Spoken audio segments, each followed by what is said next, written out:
오늘 이 아침에 우리에게 주신 하나님의 말씀은 마태복음 5장 9절 말씀입니다. 우리 다 같이 한 목소리로 합독하십니다. 시작.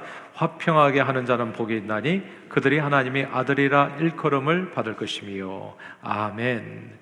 하나님 아버지, 오늘은 피스메이커라는 제목으로 말씀을 나눕니다. 성령 하나님께서 오늘 말씀 가운데 역사해 주시고 또 은혜 주셔서 그리스도 안에서 하나님과 화평을 누리며 또한 평화의 왕 예수 그리스도를 본받아 모든 일에 다툼을 버리고 화평케 하는 일에 존귀하게 쓰임받는 저희 모두가 되도록 축복해 주옵소서. 예수 그리스도 이름으로 기도합니다. 아멘. 요즘 세대를 보통 MZ세대라고 부릅니다. 80년대 그리고 2000년대에 태어난 세대를 지칭하는 말인데, 그들에 대한 기성세대들이 불만이 적지 않습니다. 예를 들어서 이제 사무실에서 일하는 모습만 봐도 지금은 굉장히 그 분위기가 달라졌다고 하지요. 예전에는 뭐 저희 시대, 나 때 얘기해서 좀 죄송한데, 하여튼 옛날 시대에는 다, 옛날이라고 말할 것도 없어요. 얼마 전까지만 해도 보통 9시에 출근이면 그때는 이제 8시 반쯤에 다 와가지고 준비하고 9시에 딱 일을 시작하고, 또 시키는 일 외에도 눈치껏 알아서 또 이렇게 열심히 또 그 외에도 또 일을 하고, 과장님이 퇴근 안 하시고 계속 일하시면 끝까지 남아서 좀 이렇게 눈치껏 좀 지켜보다가 또 시키실 일이 있는지 없는지 좀 여쭤보고, 그리고 나서 퇴근을 했는데, 요즘 MZ 세대들은 정시에 출근하고 정시에 칼퇴근하고, 게다가 시키는 일만 달랑합니다. 뭐 저도 이제는, 옛날에는 그러지 않았는데 우리 부교육자들 함께 일할 때도 보면은 꼭 요즘은 job description이 뭐냐고 꼭 물어보더라고요. 내가 할 일이 뭐냐, 그 일 이외로는 시키지 말라는 뜻이거든요. 꼭 그것만. 예. 근데 이제 주어진 그 일도 잘하는 사람이 별로 없어요. 그래서 이제 이렇게 좀 더 이렇게 푸시를 하게 되면, 그리고 조금 더 힘들게 하면은 그냥 they just quit the job, 그냥 제멋대로 직장을 그만두니까 지금은 상사가 야단치는 것도 막 눈치 보면서 해야 될 그런 입장입니다. 그래서 기업들 대상의 설문조사에서 10개 기업 중 6개 정도가 MZ세대 관리가 어렵다고 답변했다고 하니까 요즘 젊은이들을 대하는 것이 매우 힘들다는 생각입니다. 그런데요, 참 놀랍지 않습니까 여러분? 놀랍게도 인간 역사를 돌아볼 때 오늘날의 젊은이들에게만 문제가 있었던 것은 아니라는 것을 알게 됩니다. 어느 시대나 젊은이들은, 때가 저 생각해 봤어요. 한 3, 40년에 저도 젊었을 때 또 어르신들이 그렇게 하는 얘기를 들었어요. 요즘 젊은 것들은 하면서 이렇게 하시는 말씀들이 있었는데, 3, 40년 전에도 젊은이들은 항상 문제였고, 좀 더 오래전으로 돌아가서 기원전 425년 그리스 철학자 소크라테스가 쓴 글에 보면 또 이런 내용이 나와요. 요즘 젊은이들은 버릇이 없습니다. 부모에게 대들고 스승에게도 대듭니다. 소크라테스가 한 얘기예요. 근데 거기에서 좀 더 과거로 돌아가가지고 기원전 1700년, 지금부터 3700년 전의 젊은이들에 대한 이야기가 수메르 시대에 쓰인 점토판 문자를 해독하는 과정에서 나오게 됐는데, 그곳에도 요즘 젊은이들의 문제가 많다라는 기록이 있대요. 어느 시대나 어른들이 볼 때 젊은이들이 걱정되는 부분이 있습니다. 인간 삶은 해 아래 새 것이었기 때문에 과거에 있었던 일이 오늘날에도 있고 오늘 있는 일은 미래에도 있는 거죠. 그래서 전도서 기자는 이미 있던 것이 후에 다시 있겠고 이미 한 일을 후에 다시 할지라 해 아래에는 새 것이 없다, 이렇게 기록했습니다. 인간 역사는 해 아래 새 것이 없다는 비슷한 일들이 반복되기 때문에, 그렇기 때문에도 우리는 역사를 좀 알 필요가 있습니다. 과거 역사의 교훈을 우리가 얻을 수만 있다면 이게 반복되니까 비슷한 잘못을 반복하지 않을 수 있기 때문입니다. 그러므로 시인 바이런은 미래에 대한 최선의 예언자는 과거입니다 라고 말했습니다. 미래에 대한 최선의 예언자, 미래를 알기를 원한다? 그러면은 과거를 살펴라 라고 하는 뜻이 되겠습니다. 오늘은 한국전쟁 정전일인 7월 27일을 기념하는 한국전쟁 정전 감사주일입니다. 동족 상잔의 비극이었던 한국전쟁은 1950년 6월 25일에 시작됐다가 1953년 7월 27일에 끝났습니다. 한국전쟁으로 인해서 한반도에 사는 한민족이 당한 고통과 슬픔과 폐해는 말로 다 할 수가 없습니다. 먼저 남한부터 생각해 볼까요? 남한은 엄청난 물질적, 인적 피해를 입었습니다. 주택과 학교, 공공시설, 도로, 철도, 교량 등, 그러니까 뭐 한강 다리 끊어버리고 이래서 그냥 다 망가졌어요. 기반 시설과 공장, 각종 산업 시설이 파괴됐습니다. 뭐 시설만 망가진 게 아니죠. 엄청 많이 죽었습니다. 군인 전사자 및 실종자는 62만 명, 민간인 사망, 부상 실종자는 무려 거의 100만 명, 유엔군 사상자 실종자는 15만 명, 수십만 명의 전쟁 고아와 미망인이 발생했습니다. 이산 가족이 1천만 명에 달했고요. 이제 남한만 이렇게 피해를 받았냐? 아니죠. 북한은 더 큰 피해를 입었습니다. 전쟁 기간 중에 북한군 전사 및 실종자는 64만 명. 이제 이 남한의 62만 명이라는 게 그 당시에 정규군은 10만 명밖에 안 됐다는 거거든요. 그러면 50만 명이 누구냐면 학도병인 거예요. 그냥 중학생, 고등학교는 그냥 총집을 가서, 그러니까 너무 많이 죽은 거예요, 젊은 아이들이. 예. 어떻게 하면 우리 할아버지들이 다 되셨을 분들이 그때 다 그냥 꽃다운 나이에 생명을 잃어버린 겁니다. 북한군 전사자도 64만 명. 그리고 인해 전술로 밀어붙인 중공군 피해는 전사자, 실종자 다 합쳐서 거의 또 100만 명입니다. 북한 민간인 피해자 150만 명. 한국 전쟁 전에는 남한보다 월등하게 잘 살았었던 북한의 산업시설과 주택, 건물 기반 산업 시설 등은 이 전쟁 중에 거의 대부분이 다 파괴됐습니다. 이 한국 전쟁 끝말에는요, 남한에서 군사가 별로 없고 북한에도 다 죽어가지고, 다 죽어가지고, 남한과 북한은 뭐 싸울 힘도 별로 없어가지고 한반도가 결국 어떻게 됐나? 유엔군 병사들과 중공군의 싸움터로 변해버린 겁니다. 이 명분 없는 싸움을 계속 유엔군과 중공군이 왜 싸워요? 남이 나라에 와가지고 계속. 그러니까 유엔 연합군과 중공군이 결국은 1953년 7월 27일 정전협정문에 사인함으로써 한국 전쟁이 일단락됐습니다. 그때 뭐 이승만 대통령이 참석도 안 했어요. 우리는 계속 통일을 이루어야 된다, 북진해야 된다. 근데 그 목소리가 무슨 의미가 있냐고요? 군사가 없는데. 남보고 그렇게 싸워달라고 할 수 없잖아요. 그러니까 그냥 그 유엔군 총사령관의 의지대로, 그리고 중공군 사령관의 의지대로 펑더와이, 그렇게. 그다음에 뭐 북한 김일성은 그때 힘이 다 빠져버렸죠. 패전한 장수가 무슨 힘이 있겠어요. 그러니까 한반도에서 남이 나라 사람들이 다 싸우다가 이제 정전이 되고 만 겁니다. 북한 공산당 김일성이 시작한 이 전쟁으로 인해 한반도는 완전히 초토화됐습니다. 전쟁을 시작한 북한도, 그리고 전쟁 피해국인 남한도 모두 깡그리 쫄딱 망했습니다. 만일 서로 물고 먹으면 피차 멸망할까 조심하라. 갈라디아서 5장 15절의 성경 말씀처럼 서로 물고 먹는 전쟁으로 인해서 남북한이 공이 모두 한순간에 세계에서 가장 가난하고 불쌍한 나라가 된 겁니다. 세계에서 가장 가난하고 불쌍한 나라가 한순간에 된 겁니다. 그 전까지 그렇게 가난한 나라는 아니었어요, 남북한이. 근데 한순간에 깡그리 쫄딱 망해버린 거예요. 그리고 한국 전쟁으로 인해서 놀랍지 않습니까, 여러분? 세계 제2차 대전으로 패전국이 돼서 완전히 쫄딱 망했던 일본이 불처럼 다시 일어났습니다. 순식간에 모든 패전의 손실을 만회하고 세계 제2위 강대국으로 우뚝 서게 되는 계기가 마련된 거거든요. 우리는 한국 전쟁을 통해서 정말 깨달아야 됩니다. 정말 배워야 돼요. 이렇게 수없이 많은 사람들이 피를 흘렸는데 그 역사를 통해 가지고 아무것도 깨닫지 못한다면 우리는 진짜 큰 손실인 거예요. 반드시 알아야 될 교훈이 있는 겁니다. 서로 싸우는 것이 얼마나 쌍방간에 엄청난 피해를 주는지를 뼈저리게 깨달아야 된다는 거. 그리고 동시에 전쟁은 싸움 구경뿐만 돈 벌게 해준다는 거. 전쟁은 전쟁 당사자들을 모두 망하게 하고 남 좋은 일만 시키는 매우 어리석은 행동입니다. 인간 역사는 해 아래 새 것이 없다고 얘기하잖아요. 언제나 다시 반복됩니다. 앞으로 우리는 또 어떤 전쟁, 위기 순간을 맞이하게 될는지 알 수 없습니다.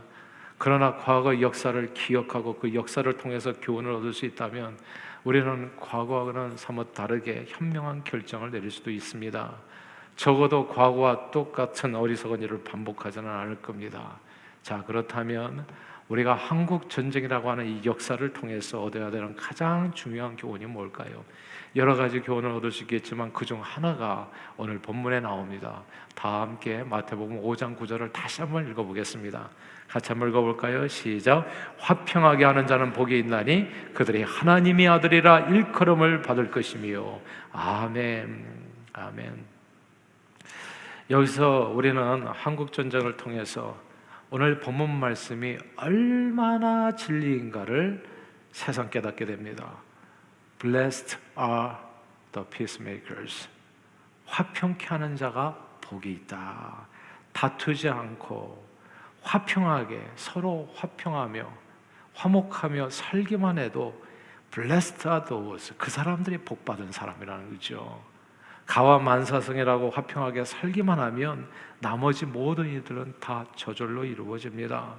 그리고 화평케 하는 사람들이 또 세상을 복되게 합니다. 또한 오늘 본문을 통해서 우리는 화평케 하는 사람이 진정한 하나님의 자녀라는 사실도 깨닫게 됩니다. 하나님의 자녀의 특징은 화평케 하는 사람입니다. 하나님의 자녀는 나 예수 믿습니다, I believe in Jesus Christ 말하는 사람이라기보다는 언제 어디서나 예수 안에서 분열이 있는 곳에 화평을 싣는 사람입니다.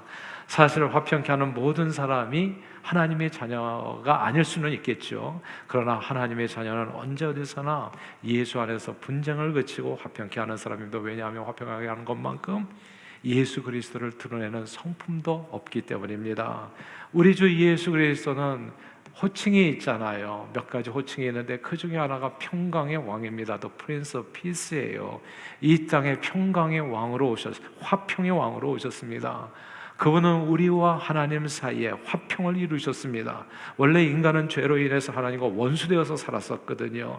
죄가 우리와 우리 하나님 사이를 내서 하나님을 멀리 떠나서 하나님과 원수되어서 살았습니다. 하나님의 말씀을 듣지 않고 제멋대로 살아간 거죠. 하나님과 원수되어서 살 때 인생은 행복하지가 않았어요.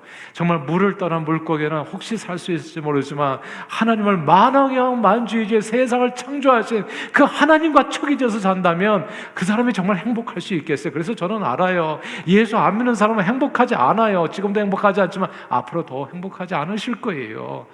눈을 감는 그날은 가장 행복하지 않을 겁니다. 왜냐하면 지옥불에 떨어질 거거든요. 아니, 세상을 만드신 하나님과 화목하지 않는데 어떻게 행복할 수 있겠냐고요. 그래서 인간 삶은요 다 50보 100보예요. 다 겉으로는 멀쩡하지만 속을 들여다보면 다 그 안에 환난이 있고 고통이 있고 외로움이 있고 슬픔이 있고 어려움 속에서 살아가는 겁니다. 그러자 인생들은 이게 이렇게 되어지면 하나님 앞에 돌아와서 천부여 의지 없어서 내가 잘못됐으니 나를 불쌍히 여겨주시고 하나님 주님과 화목하기로 이렇게 회개하면서 나와야 되는데 인생들은 하나님을 멀어져 가지고 자기 죄로 인해서 잘못을 저지르는데 마치 우리 못된 아이들이 그러거든요. 자녀들이 뭔가 인생이 잘 되면 부모를 원망해요. 그렇게 왜 나를 낳으셨냐고요. 이 험한 세상에 나를 왜 이렇게 힘들게 하시냐고. 부모 못된 자식들이 그렇게 하는 것처럼 인생이 자기가 죄를 지어서 하나님 앞에 그래서 그냥 엉망진창의 삶을 살아가면서 뭐가 잘못되면 뭐가 테러가 일어나고 사람이 명 죽으면 뭐 하나님이 있냐 없냐 정중으로 하늘을 흔들면서 하나님을 그렇게 험담하고 하나님을 저주하고 원망하는 경우가 많은 거예요. 하나님 앞에 나와서 회개하고 기도해야 될 사람들이 오히려 하나님하고 등을 져버리고 우상을 섬기고 그리고 귀신들과 짝가해서 살아가는 겁니다. 보세요 여러분, 하나님과 하나님의 형상으로 지음받은 인간들이 서로가 원수가 돼서 다투게 되니까 어떻게 돼요? 제3자인 귀신만 좋은 일이 생기는 겁니다. 귀신이 그냥 녹아나는 거예요. 왜냐하면 제3자가 남북한이 치열하게 싸우니까 막 일본이 녹아나는 거예요. 그냥 얘가 귀신들만 좋은 일이, 귀신들의 왕국이 전 세계로 그냥 그 세력을 왕성하게 넓혀나가게 된 겁니다. 세상 한번 다녀보십시오. 아니 지금은 그래도 난데요, 옛날에 정말 이 100여 년 전 그 이전만 해도 온 세상을 다녀보면 귀신을 섬기지 않은 나라가 하나도 없습니다. 예수 믿기 전에 한국 한번 돌아볼까요? 부처님, 용왕님, 산신령님, 처녀귀신, 총각귀신, 덩덕덩덕 그건 그냥 무덤 구타하고 점치고 그렇게 신들이 많았어요. 장군신, 고무신, 남학신, 하여튼 엄청난 신들이 많았어요. 예. 한국에 어마어마하게 신들이 많았어요. 일본은 약 800만 귀신을 섬긴다고 하잖아요. 세상 어디를 가든지 귀신 천지가 된 거예요. 하나님과 하나님의 형상으로 지음받은 인간이 화목하지 못하고 다투는 관계가 되고 나니까 그냥 제3자가 녹아나는 거예요. 그냥 온 세상이 귀신 천지가 되는 겁니다. 그러나 하나님께서는 이 원수 같은 인생들을 이처럼 사랑하셔서 우리와 하나님 사이에 화평을 이루기 위해서 예수 그리스도를 이 땅에 보내주신 거예요. 나는 너희가 원수가 아니다. 나는 너희가 화목하고 싶다. 백기를 들고 우리한테 찾아온 사건이 예수 그리스도의 십자가 사건인 거예요. 그리고 우리의 모든 죄와 허물을 대신 예수님께서 십자가 지심으로 우리 모든 죄를 용서하시고 다 없었던 일로 하겠다. 다 용서해 줄게. 이제 너와 화목하기를 원한다. 그렇게 화목을 이루신 겁니다. 예수 그리스도로 인해서 죄인들의 하나님과 화평을 이루게 된 겁니다. 하나님과 우리 인생들이 예수 그리스도에서 화평을 누리게 되니까 그간에 어부지리를 취했던 귀신들의 세력이 약해지기 시작했습니다. 대신에 하나님의 나라가 이 땅에 이루어져서 확장되기 시작해서 그래서 지금 어디를 가든지 대부분 하나님의 나라가 세워지게 된 거예요. 예전에 덩더덩고 막 무당 고타고 귀신 쫓아다녔던 사람들이 하나님과 화목하게 되니까 귀신 쫓아다닐 필요가 없어요. 점칠 이유가 없어요. 주님 앞에 오면 이 모든 것을 더하시는 하나님의 축복에 하나님의 아들을 아끼지 아니하고 내어주시는 하나님께서 이 모든 것을 너에게 선물로 주지 않겠느냐. 기도하라. 내가 너희 기도를 들어주리라. 응답하리라. 구하라 그러면 얻을 것이라. 하나님께서 이제 다 주시는데 내가 귀신 쫓아다닐 일이 있겠냐고요. 그러니까 귀신들하고 손절하고 하나님과 화평을 누리며 주님 앞에 나오는 사람들이 생긴 거예요. 그래서 지금은 온 세상을 다녀보면 다 교회가 없는 곳이 없는 겁니다. 하나님과 인간의 화평을 이루는 곳에 의와 기쁨과 평강이 넘치는 하나님의 나라가 이루어지고 귀신들이 떠나가게 되는 겁니다. 사랑하는 여러분, 화평케 하는 모든 사람이 하나님의 자녀가 아닐 수는 있지만 언제 어디서나 분쟁을 걸고 예수 이름으로 화평케 하는 자는 하나님의 자녀 맞습니다. 왜냐하면 화평케 하는 것이야말로 예수 그리스도의 성품이기 때문입니다. 예수 그리스도는 이 땅에 평강의 왕으로 오셨습니다. 그분은 우리와 하나님 사이 화평을 이루셨어요.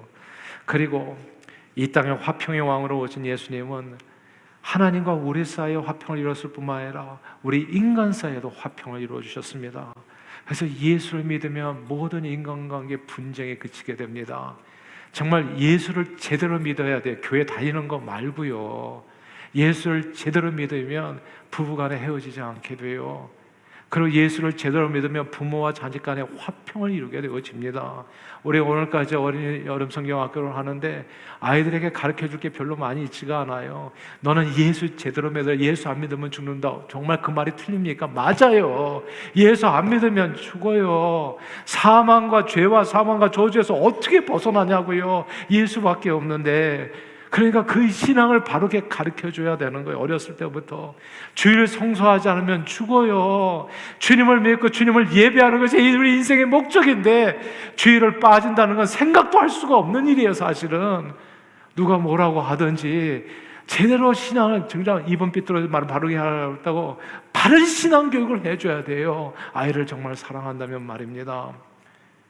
그 무엇과도 타협하지 마시고 신앙에 있어서는 타협에 있어서는 안 돼요. 예수 잘 믿어야 됩니다.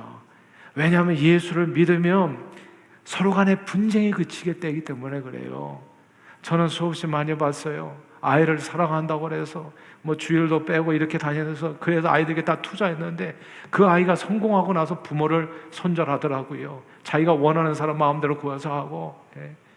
정말 예수 믿자. 예수가 없으면 거기는 어둠입니다. 아무것도 없는 거예요. 거기는 귀신들은요 늘 사람들을 격동시킵니다. 그래서 서로 싸우고 험담하고 욕하고 빼앗고 속이고 훔치는 일을 하게 하지만 예수 그리스도는 늘 화목하고 경건하고 정직하고 주고 베푸는 일을 하게 합니다. 예수를 믿으면 서로 간에 화목하게 됩니다. 화목할 수밖에 없어요. 하나님의 자녀는 화평케 하는 사람입니다. 예수님은 마태복음 5장 산상수훈에서요 과거에 너희는 눈에는 눈, 이에는 이로 원수 갚으라는 말을 들었겠지만 나는 너희에게 말하노니 악한 자를 대적지 말라 말씀하시면서 누구든지 뺨을 치고도 왼뺨도 돌려대고 속옷 가지고 자는 겉옷도 가지게 하고 억지로 오리를 가게 하면 심리를 동행하라고 말씀하셨습니다. 또한 원수를 사랑하며 너희를 박해하는 자를 위해서 축복 기도해 주라고 당부하셨습니다. 그러므로 예수님은 막연히 자 서로 사이좋게 지내세요 이렇게 얘기한 게 아니라 오른뼘 왼뼘 그리고 속옷, 겉옷, 오리, 심리 이야기하면서 적극적으로 화평케 하는 일을 실천하라 이렇게 말씀하신 거예요. 평강의 왕으로 이 땅에 오신 예수님이요 그 적극적으로 화평케 하는 일을 본인이 실천하심으로써 보여주셨어요. 십자가 지러 갈 때 왼뺨 오른뺨 다 맞으셨고요. 주님이 오리 심리 다 가졌고 속옷 겉옷까지도 십자가상에서 깨벗으면서 다 벗어주셨어요. 주님이 하신 말씀을 본인이 십자가에서 실천을 하셨습니다. 그렇게 화평을 이루셨다고요. 이게 그러니까 화평을 이룬다는 게 막연히 잘 지내는 게 아닙니다. 진짜 삶을 드리는 것을 얘기하는 거예요. 그렇게 자신의 삶으로 화평케 하는 삶이 무엇인지를 보여주신 예수님께서는 예수 믿는 저와 여러분 누구든지 나를 따르려고 자기를 부인하고 자기 십자가를 지고 나를 따르라. 화평케 하는 사명, 그 십자가 사명이 뭐예요? 그게 화평케 하는 사명입니다. 그 사명을 우리에게 주셨어요. 그 화평케 하는 사명이 좀 자세히 살펴보면 그게 두 가지예요. 첫째는 다른 사람에게 복음을 전해서 하나님과 화평케 하는 일을 해라. 이거예요. 그 복음 전파가 뭐냐? 하나님과 불화했던 사람을 하나님과 화평하게 하셔서 하나님의 자녀가 되어서 복받게 해주는 게 이 복음 전도예요. 그래서 복음 전도는 구걸하는 게 아닙니다. 제발 믿어주세요. 그런 게 아니에요. 교회 성장을 위해서 복음 전도하는 게 아니에요. 그게 교회라는 일도 성장하지 않아도 상관없어요. 그 불쌍한 영혼, 그 어떤 경우에도 길이 없는 그 사람을 예수하고 만나게 해주사 하나님과 화평을 이루게 해주는 거, 이걸 우리에게 하나님께서 사명으로 주셨다고요. 죄로 인해서 하나님과 원수돼서 사단마귀 종로를 타면서 온갖 저주와 사망 권세에 시달리며 살아가는 그런 사람들을 예수 이름으로 해방시켜 하나님과 화평을 누리게 하는 거, 이게 복음 전도인 겁니다. 그래서 이 화평케 하는 사명을 우리에게 주신 거예요. 첫 번째, 하나님과 화평을 누리게 하라. 그리고 두 번째는 사람들을 서로 화평케 하는 사명을 주셨습니다. 예수 믿고 따르게 되면은 가정에서, 교회에서, 사회 공동체 안에서, 그리고 국가 간에 화평케 하는 일을 적극적으로 감당하게 됩니다. 예로부터 싸움은 말리고 흥정은 붙이라는 말 있잖아요. 서로 다투면 왜요? 손해를 보니까. 권투 선수가요 이렇게 싸울 때 보면은 이긴 사람도 코피 흘리고 있더라고요. 보니까 이긴 사람도 코피 흘리고 있어요. 얼굴 퉁퉁 부어가지고. 물론 진 사람은 그거보다도 좀 심한 상태지만은 아무튼 둘 다 그런 상태로 끝나는 게 싸움이에요. 그러니까 싸우지 말라고. 그리고 서로 화목하라. 이게 서로 흥정을 같이 잘하면 너 좋고 나 좋고 누이 좋고 매부 좋고 다 좋은, 다투지 않고 서로 화평하게만 살기만 해도요, Blessed are those peacemakers, 이미 복받은 삶인 겁니다. 가화 만사성이라고 화평하게 살기만 해도요, 나머지는 만사성, 만사가 다 이루어진다는 뜻이지요. 평화가 중요합니다. 사랑하는 여러분, 하나님의 자녀들은요 모두 세상에서 화평케 하는 사명을 갖고 있습니다. 화평케 하는 사명을 띠고 이 세상에 하나님의 자녀로 다시 태어난 겁니다. 우리가 번하게 난 거예요. 화평케 하는 사명을 띠고, 분열이 있는 곳에 일체를, 미움이 있는 곳에 사랑을, 다툼이 있는 곳에 용서를, 그리고 전쟁이 있는 곳에 화평을 심는 평화의 도구로 쓰임받는 사람이 누구다? 그것이 예수 믿는 사람이라는 뜻입니다. 전쟁을 그치고 화평을 누리기만 해도 삶은 그 순간부터 나아지기 시작합니다. 복된 삶을 누리게 되고, 그리고 무엇보다도 행복하게 사실 수 있어요. 큰 죄 짓고 사는 게 행복한 게 아니라 화평을 누리면서 사는 게, 부부간에 화평하고요, 부모와 자식 간에 화평하잖아요. 그러면 행복하더라고. 죽는 날까지 행복하더라고요. 그렇게 사는 게 그게 하나님이 주신 축복이에요. 해 아래 새 것이 없습니다. 과거에 있었던 일이 언제나 반복될 수 있기 때문에 하나님께서는 한국 전쟁을 통해서 우리에게 화평에 관한 확실한 메시지를 전해주셨어요. 교훈을 주신 겁니다. 그 메시지가 뭔 줄 아세요? 전쟁하려는 나라는 반드시 망한다. 그리고 화평케 하는 나라는 복을 받는다입니다. 북한은 지난 1950년 한국 전쟁 때도 그랬지만 오늘날까지도 늘 호심탐탐 무력 통일을 꿈꾸면서 남침을 노리고 있잖아요. 인민들이 다 굶어 죽어도 전쟁의 끈을 놓지 않고 핵무기 개발에 혼신의 힘을 기울여 왔습니다. 그러니까 무슨 광분했다고 봐서 맨날 말하면 북한 방송 들으면 좀 소름 끼치잖아요. 뭐 서울을 뭐 불바다로 만들겠다, 뭐 가끔씩 이런 얘기 하잖아요. 깜짝깜짝 놀라게 하잖아요. 아무튼 왜 말을 그렇게 하냐고. 아무튼 그렇게 해. 반면에 남한은 북한을 공격해서 무력 통일하는 생각이 없어요. 제가 남한에서 태어나가지고 정말 오랫동안 살았잖아요. 미국에 올 때까지. 제가 어렸을 때 거기서 교육받았지만 북진 통일은 생각해 본 적이 없어요. 저희 그렇게 가르치는 대통령도 그렇게 얘기한 거 들어본 적이 없고, 우리는 항상 방어였죠. 쳐들어오는 것을 어떻게 하면 막을까, 이런 내용이었지. 뭐 북한은 판문점을 넘어가가지고 전우의 시체를 넘고 우리 앞으로 가가지고 올라가자, 뭐 이렇게 도전한 교련 선생님이 한 명도 없었어요. 남한에서는 평화적 통일만을 생각하고 단지 북한이 쳐들어오면 자신을 방어해야 된다, 원점 타격하고 뭐 이런 얘기. 근데 그것도 심하다, 뭐 이런 얘기.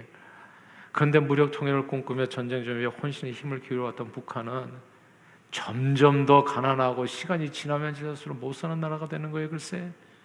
반면에 평화적 통일을 꿈꾸면서 어떻게 해서 대화로 풀어보려고 했었던 남한은 나날이 잘 사는 나라로 변모하는 겁니다. 하나님께서는 화평케 하는 사람을 축복해 주세요. Blessed are the peacemakers.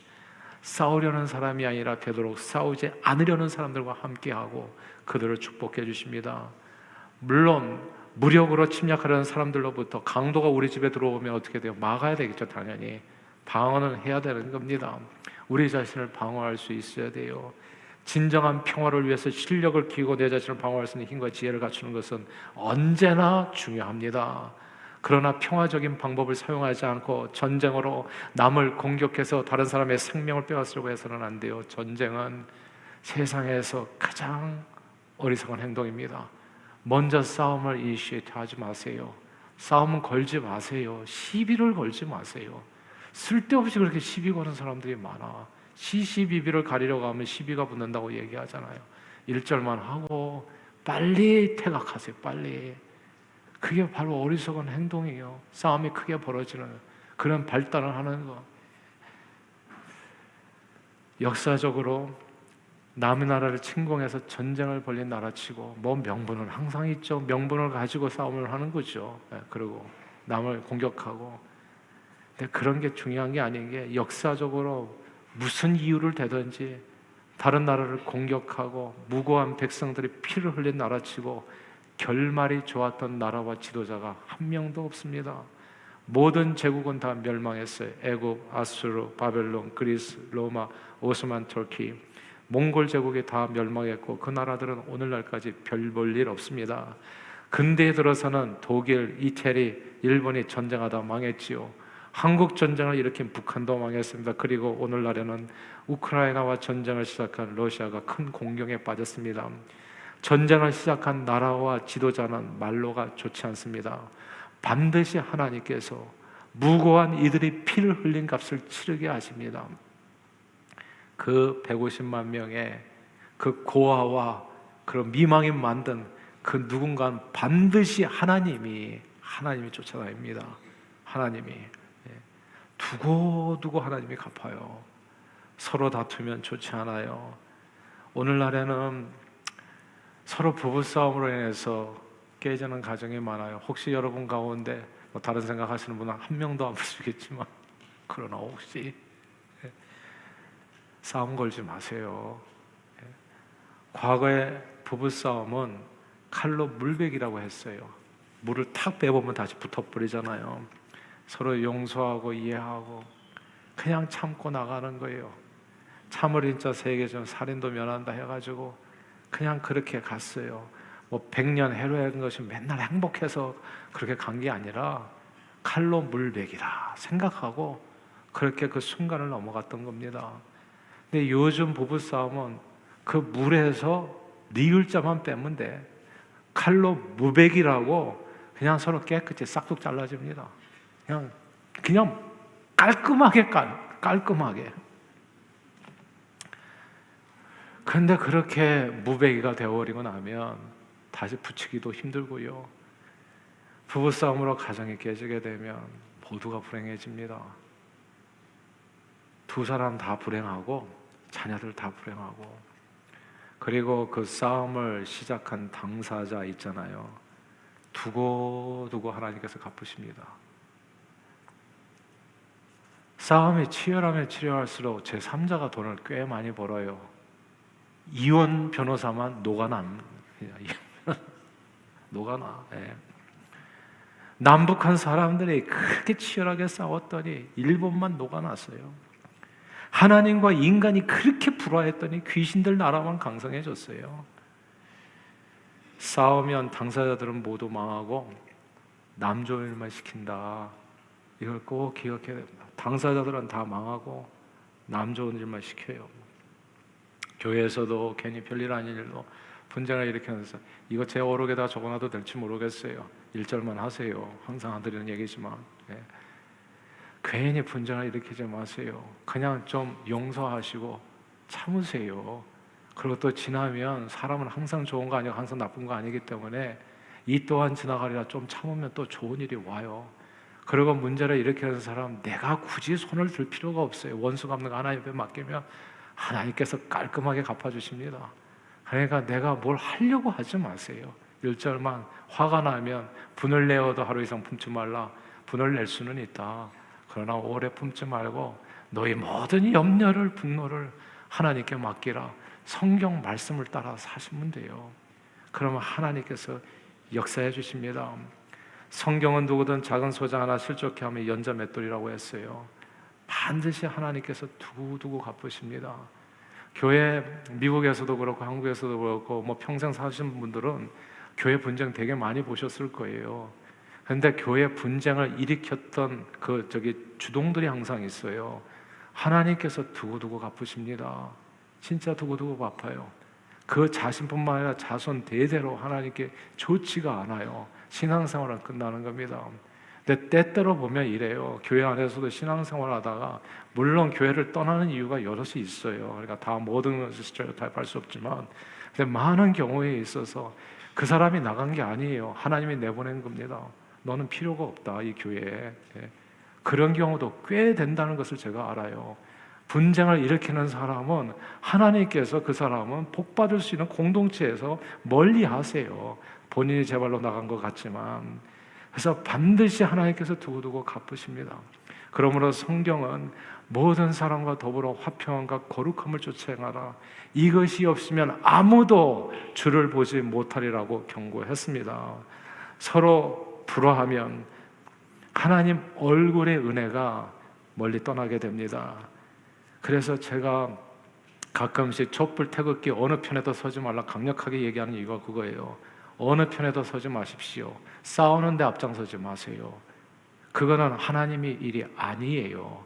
예수님은 안 하셨어요. 촛불에도 안 서고 태극기에도 안 쓰셨다고요. 사람들은 다 말이 있어요. 뭐 저기 무슨 사도단인가 무슨. 그러니까 제발 그런 데 가서 줄 서지 마세요. 그러니까 그거 원하는 사람들은. 근데 어느 편에 서든지 간에 하나님의 축복이 사라지게 됩니다. 대신에 그곳에는 그럼 싸우면 누가 어부지리를 하죠. 저주와 멸망을 가져다주는 어둠과 귀신들의 세력이 그 자리를 차지하게 됩니다. 그러나 늘 하나님께서는 화평을 쫓아 행한 자를 축복해 주세요. Blessed are the peacemakers. 화평케 하는 자는 복이 있습니다. 그리고 하나님의 자녀들은 당연히 평화의 왕 예수 그리스도를 본받아 가정에서 교회에서 언제 어디서나 화평케 하는 자로 쓰임 받습니다. 저는 가끔씩 만약 한국 전쟁이 지속됐으면 어땠을까 생각해 봐요. 그러면 남북한의 인명 피해는 더 심했을 겁니다. 더 많이 죽었을 거예요. 계속 죽어나갔을 겁니다. 어쩌면 이 자리에 계신 여러분들 가운데서 몇몇 분들은 이 자리에 없을지도 몰라요. 왜냐하면 저와 여러분들, 우리들은 이 자리에 계신 분들은 한 명도 빠짐없이 한국 전쟁이 끝나면서 살아남은 이들의 후손이기 때문에 그래요. 그 전쟁이 끝나면서 살아남았던 사람들의 후손이기 때문에 그렇습니다. 그 전쟁이 끝나지 않았다면 어쩌면 우리 가운데 몇몇 분들은 진짜 이 자리에 없을지 모른다고요. 그러므로 오늘 한국전쟁 정전감사주일, 이 한국전쟁을 멈추게 해주신 하나님께 감사해요. 이게 하나님께서 멈추게 해주셨어요. 하나님께서 멈추게 해주신 것 감사하고, 전쟁은 다시금 모두를 망하게 하는 기름을 확실하게 깨닫고 싸우지 말자. 그 어떤 경우에도 확실히 깨닫고 하나님과 화평을 누리며 언제 어디서나 그리스도를 본받아 화평케 하는 일에 존귀하게 쓰임받아 복된 삶을 누리시는 저와 여러분들이 다 되시기를 주의 이름으로 축원합니다. 기도하겠습니다. 하나님 아버지, 한국전쟁 정전감사주의를 맞이하여 예수 믿는 하나님의 자녀들에게 화평케 하는 사명이 있음을 깨닫게 해주시어 감사합니다. 늘 주님 주신 귀한 사명을 기억하며 하나님과 화평을 누리고 이 분쟁 많은 세상에서 언제 어디서나 화평케 하는 일에 쓰임받아 세상을 복되게 하며 하나님을 영화롭게 하는 저희 모두가 되도록 축복해 주옵소서. 예수 그리스도 이름으로 기도합니다. 아멘.